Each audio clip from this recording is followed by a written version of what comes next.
બનાસકાંઠા જિલ્લામાં ગરમીનો પારો વધતા લોકો ત્રાહિમામ પોકારી ઉઠ્યા છે અને 40 ડિગ્રીથી વધુ તાપમાન નોંધાતા લોકોને બહાર નીકળવા માટે વિચાર કરવો પડે તેવી સ્થિતિ બની છે.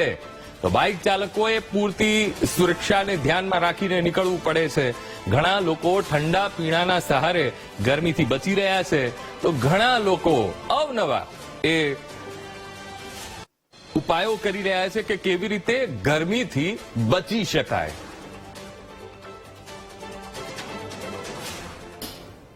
કિલોમીટરથી આવીએ છું. બાઇક ઉપર એટલી ગરમી લાગે કે વાત છોડો, કે આપણા કરમ બધું ગાલ બીજા બધા દાઝી જાય એવી ગરમી પડી રહી છે. ખૂબ તાપમાન વધી રહ્યું છે. ગરમી પડે છે અને બહાર નીકળવું મુશ્કેલ પડે છે.